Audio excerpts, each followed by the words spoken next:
MD Anderson Cancer Center, the leading cancer center in Houston, Texas. The frosted glass door etched with the words, Chemotherapy Room A7, quivered slightly under the chill of the central air conditioning. A soft beep, barely louder than a breath, sounded as the staff badge was swiped. Resident physician Dr. Carter stood still for a few seconds before pushing the door open. A familiar scent filled his chest. Disinfectant alcohol, antibiotics, the stale trace of dried blood embedded in the linens. The low rumble of medical carts rolling across tile floors, the steady hum of IV pumps, the husky voice of a patient trying to ask something. Everything was just as it had been 4 weeks ago, when his mother lay here. Carter walked slowly down the hallway, the name tag on his white coat swaying gently with each step. His face appeared calm, but inside, everything was churning like a whirlpool. Every room he passed, every bed with someone either resting with eyes closed or staring blankly at the ceiling, pulled at his heart. Not because of the job, but because of memory. A month ago, his mother, Linda, 62 years old, had been diagnosed with late-stage colon cancer. She developed sepsis following her 3rd round of chemotherapy. She died in his arms, right here. A7. Bed number 3. Dr. Carter, a nurse called from the far end of the hallway. You have a new patient, bed 6. She's a bit anxious, just admitted this morning. Yes, Carter replied, lips pressed into a thin line. He turned to head toward the assigned room, but not toward bed 6. His feet, as if guided by instinct, took him back the familiar way, to bed 3.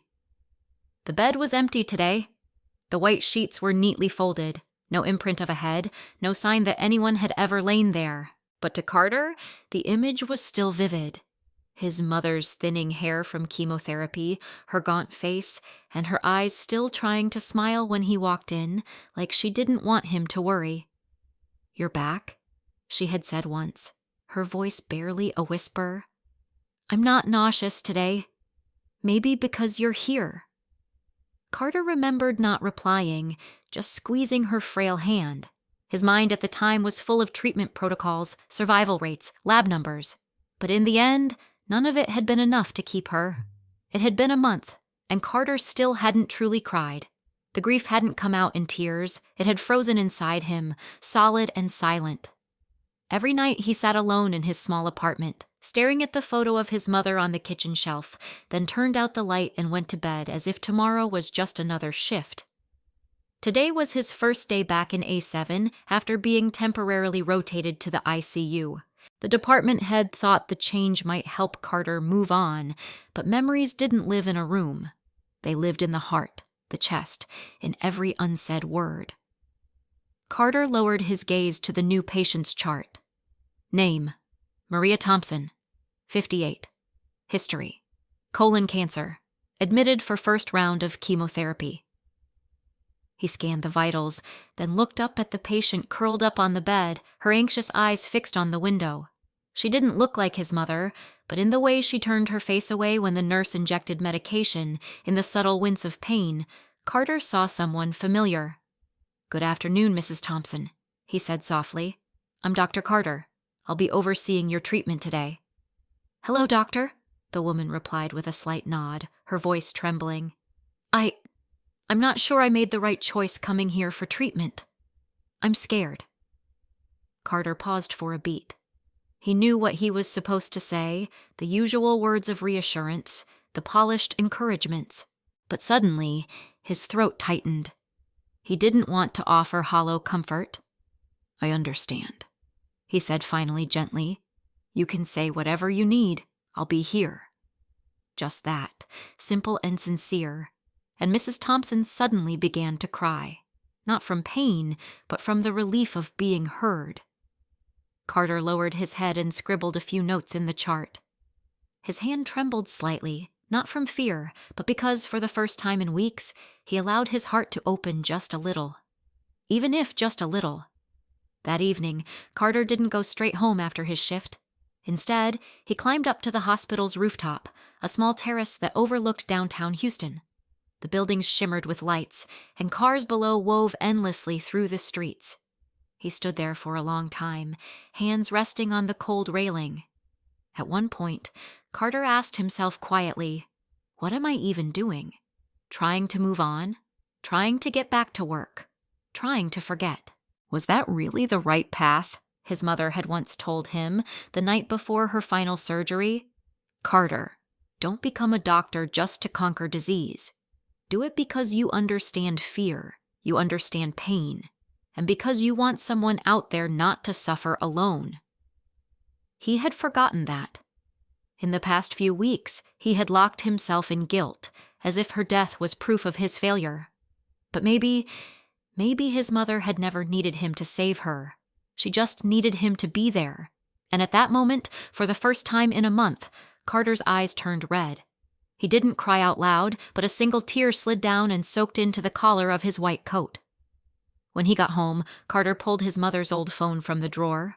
The screen still showed her last message. "Don't overwork yourself, Carter.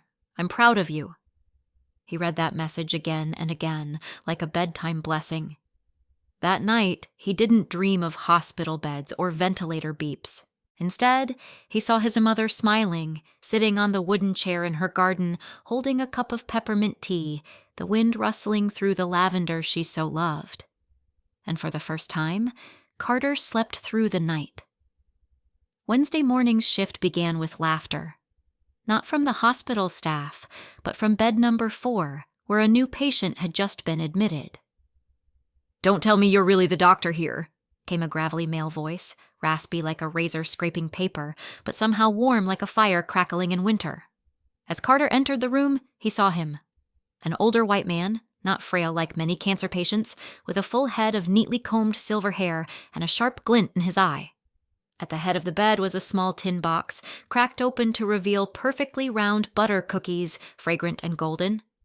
"Good morning, sir. I'm Dr. Carter." He introduced himself, extending a polite hand.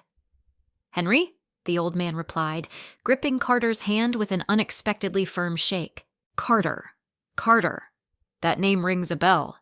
Isn't that the name of some superhero? No, wait, that's Captain America, right?" "Well, never mind. You don't quite look like Steve Rogers anyway." Carter chuckled softly and nodded. Henry leaned back and winked. "I'm guessing I'm your first practice patient, huh? You've still got that baby face." "Actually, you're my severalth patient," Carter replied, not bothering to argue. After all, Henry wasn't entirely wrong. The first person Carter truly cared for had been his mother, and the first person he found himself wanting to care for might just be this man, Henry. Henry wasn't like any patient Carter had ever met. He didn't shy away from eye contact, didn't ask about survival rates, didn't flinch when the blood pressure monitor gave a sudden beep. Instead, he chatted as if they were at a coffee shop, telling stories of his days in the army and of a dog named Murphy who once stole his wife's wedding shoes and buried them in the yard, only to be found 3 days later.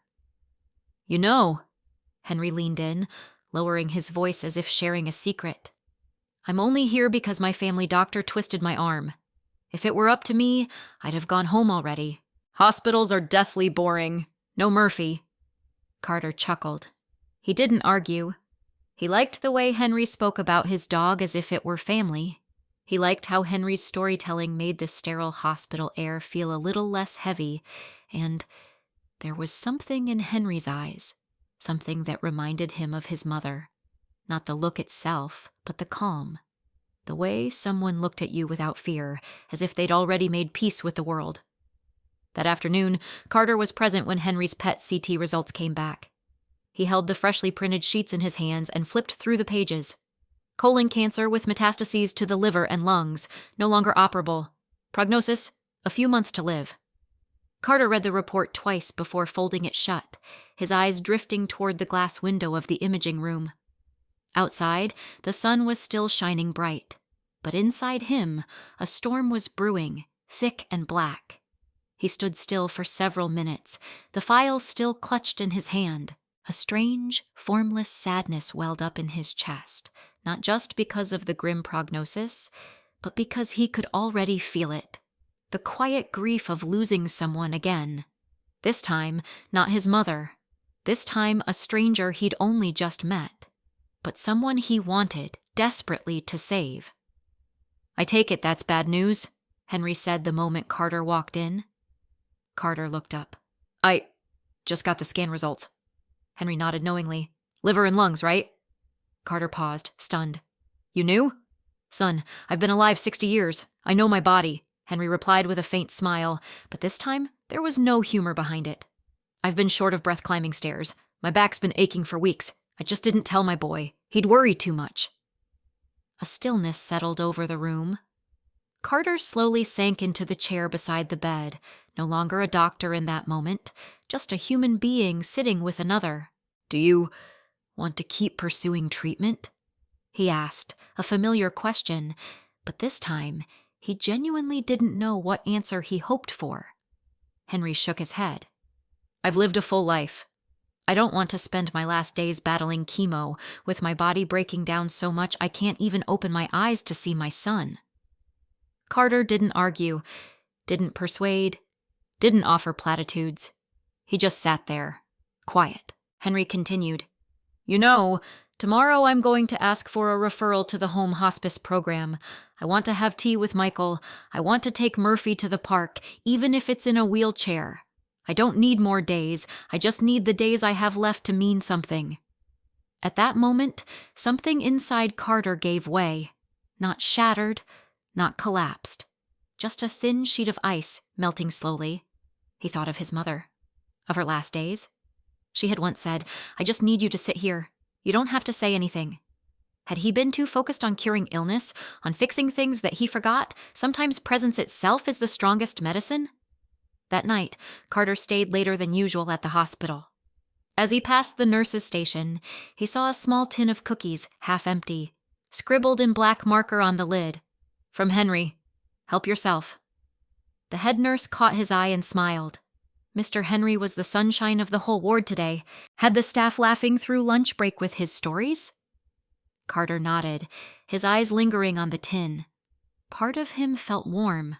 Another part weighed heavy. For the first time in weeks, he found himself wanting to hold on to someone. Not out of duty, but because he genuinely cared. On the way home, Carter stopped in front of a closed pet store. The neon sign cast a soft glow on a large poster taped to the window. Adopt, don't shop. Every animal deserves a second chance. He chuckled under his breath, thinking of Murphy, and he wondered, if I only had a few months left, what would I choose? He didn't have an answer, but he knew this. He wanted to see Henry again tomorrow, even if it was just to hear one more story. At 7 p.m., the call room lights were still on, but the ICU hallway had fallen into a strange hush. The rhythmic beeping of monitors, the soft hiss of ventilators, the muted shuffle of rubber soles on tile, together they formed a kind of ambient breath, the sound of a world suspended delicately between life and death. Carter stood outside ICU room 12, hands in the pockets of his white coat, eyes fixed through the glass. On the bed lay Henry, no more witty remarks, no more twinkling eyes. He was still, lips pale and dry. An oxygen line was looped under his nose, the monitor beside him showing a weakening heartbeat.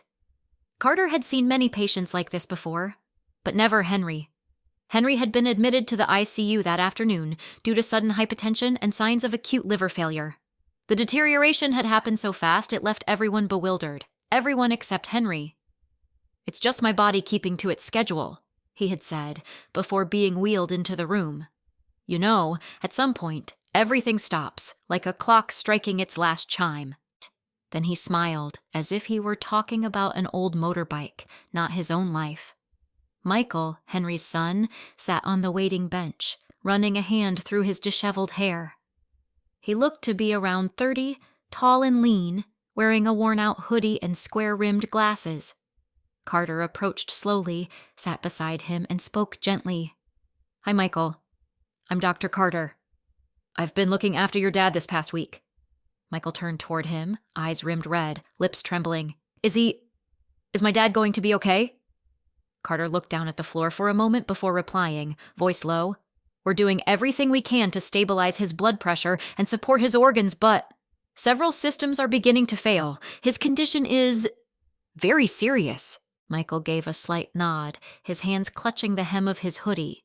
Then he spoke, as if the words were pulled from the deepest part of his chest. I knew this day would come. I just didn't think it'd be today." Silence lingered for a while before Michael whispered, "When I was a sophomore in college, my mom died in a car accident. My dad was driving. He never forgave himself, and it took me years to forgive him." Carter tilted his head, waiting. Michael continued, "Eventually we started over. Breakfast together, walks, playing with Murphy. My dad would tell stories from the war. He always had a way of making things seem less frightening." He paused, taking a long breath. "This morning, when I saw he was sleeping longer than usual, I knew something was wrong. But I didn't call for help. I didn't want to believe I was losing him." Carter said nothing, not because he didn't know what to say, but because he understood too well what that felt like. To watch someone you love slowly drift into their final sleep. To know the inevitable is coming, and to feel helpless enough to scream. After a long silence, Carter finally spoke. "I don't know what the right thing is to say, because I also couldn't move on after my mom died." Michael looked up, eyes wide. Carter went on slowly. "She passed away in this very room, a month ago. I was the first doctor she saw when she was admitted, and the one who was there when she died. Every night since, I've asked myself, if I couldn't save my own mother, what's the point of being a doctor?" No one said anything. Only the faint sound of the ventilator hummed behind the glass. Carter rested his elbows on his knees, bowed his head and said, "I didn't cry. Didn't tell anyone. I just kept working. Told myself I had to be strong, but I was wrong. I forgot to be human before trying to be a doctor." Michael let out a long, heavy breath, as if both of them had just unknotted something deep inside their chests. Michael murmured, "Thank you for being honest. Maybe I'll tell my dad. When he wakes up." Carter gave a small nod. He didn't believe in miracles, but tonight he believed in sincerity, and sincerity always finds its way to the human heart. The next morning, before his shift, Carter stopped by the ICU. Henry was awake. His eyes were still clouded with exhaustion, but his lips curled into a faint smile when he saw Carter enter. He rasped, I'm guessing Michael told you everything." Carter sat down and held his hand. "And I'm guessing you already saw it all in my eyes." Henry chuckled. "The greatest pain isn't watching someone you love leave. It's believing you didn't do enough. I saw that in your eyes, the look of someone who keeps living inside the question, what if?" His voice was hoarse, but his gaze had not lost its strength. "Carter, there are some things no one can save, not because we're weak, but because life has its limits. The question isn't, why did we fail? It's, after facing death and losing, do we still have the courage to stay with the living?" Carter felt his throat tighten. Henry squeezed his hand. "The people we love don't expect us to defeat death. They only hope we don't collapse under the weight of grief. Carter, your mother didn't need you to be the best doctor in the world. She needed you to live fully, even after she was gone." That was the moment Carter could no longer hold back his tears. He cried, not out of weakness, but because, for the first time, he allowed himself to be a human being in pain. That afternoon, Henry was discharged and sent home, just as he had wished. Before stepping into the ambulance, he turned back and held up the familiar tin of cookies in his hand. "Don't eat them all yourself, all right? Leave some for the nurses." Carter nodded, smiling, his eyes still red. As the ambulance pulled away, he stood there watching. There were no tears, no dramatic music, just a soft breeze, and something gentle blooming quietly in his chest. Henry didn't need to be cured, but he had healed someone else. In the week that followed Henry's discharge, everything seemed to return to normal. But Carter knew nothing was the same. He still showed up for rounds on time, still wore his neatly pressed white coat, still drank black coffee in the morning and read patient charts before bed. But there was something different in his eyes, something softer, slower, like a man who had just awakened from a long, buried dream. No longer the resident doctor running from memory, Carter gradually became someone patients could see, not just as a doctor, but as a person. And then, on a quiet Monday morning, the door of fate opened once again. The new patient, Mrs. Teresa Ramirez, 59 years old, was admitted to the department with an initial diagnosis of colorectal cancer complicated by sepsis. Carter glanced at the clinical summary. Patient admitted with high fever, hypotension, signs of abdominal sepsis. Previously diagnosed with stage 2 colorectal cancer, but had not been followed up regularly. Bed number 3. That bed again. The bed where his mother once lay. As he entered the room, Carter instinctively froze. The room hadn't changed. Pale green walls, white curtains, an IV pump beside the bed, and the woman lying there, her hair nearly gone, skin pale, breathing labored. A boy sat next to the bed, no older than 15, wearing an oversized hoodie and clutching a math textbook tightly to his chest. He stared at his mother silently, not crying, but his eyes held a kind of panic, like someone on the verge of drowning. Carter took a breath and stepped forward. He said gently, "Hey there. I'm Dr. Carter. I'll be taking care of your mom today." The boy nodded but said nothing. "Your mom's name is Teresa, right?" Another nod.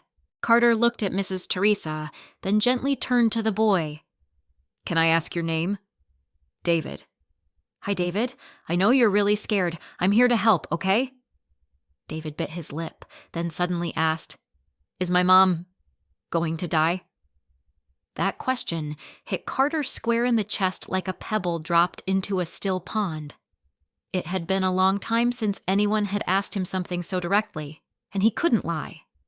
He sat down on the chair beside David, not looking at any monitors or test results, but straight into the boy's frightened, searching eyes. "I was you once," Carter said slowly. "Sitting right here, watching my mom in a hospital bed. I couldn't save her. And for a long time I thought that meant I wasn't worthy of being a doctor." David's eyes widened. "I'm not saying that to scare you. I'm saying it so you know. What you're going through isn't something only you have to face. And you're not alone." A single tear slid down David's cheek. He didn't sob, didn't break down, just let the tear fall the way Carter once did. Carter continued, "Your mom is very sick. We're going to do everything we can to stabilize her. But I can't promise everything will get better right away, and I won't make decisions for you. But if you need an adult to talk to, or just to be here with you, I will be." David gave a slight nod. Carter said nothing more. He simply stayed, sitting beside the mother and son, not as a distant doctor, but as someone who had once lived through loss, now offering a faint light drawn from the deepest part of grief. In the days that followed, Teresa was transferred to the ICU. Her condition was severe, but miraculously, after 5 days of strong antibiotics and continuous dialysis, she began to recover slowly. Carter visited her every morning, and David, though still quiet, had started to smile when he saw him. One afternoon, Teresa opened her eyes and weakly called out for her son. David rushed to her side, grasping her hand. Carter stepped back, watching quietly. I remember you, Doctor," she whispered. Carter smiled.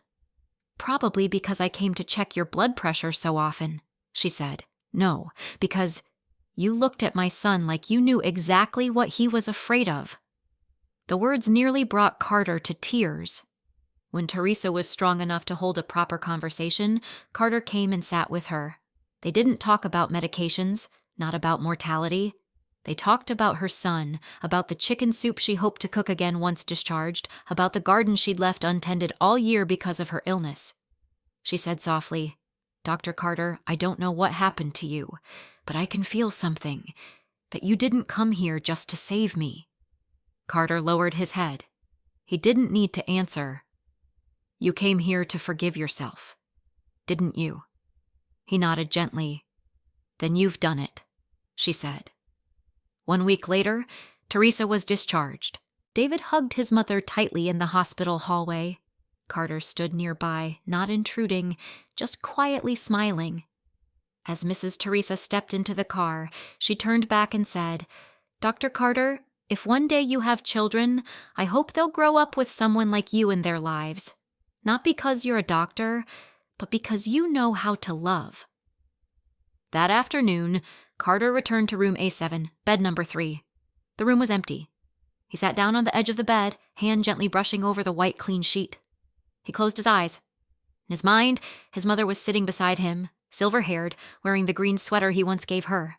She didn't say anything. She simply placed a hand on her son's shoulder. And Carter, for the first time, no longer felt guilty. He no longer avoided the memories, no longer forced himself to be the perfect doctor. He had come back to life, and he had been forgiven by others and by himself. In the end, Carter did not become a great doctor because of how many lives he saved. He became one because he learned how to be present with full, honest humanity. He had finally understood. Being a doctor isn't about avoiding pain. It's about having the courage to walk into it, to hold someone's hand when they have nothing left to hold on to. No one can escape loss, but through loss, we may just find ourselves again.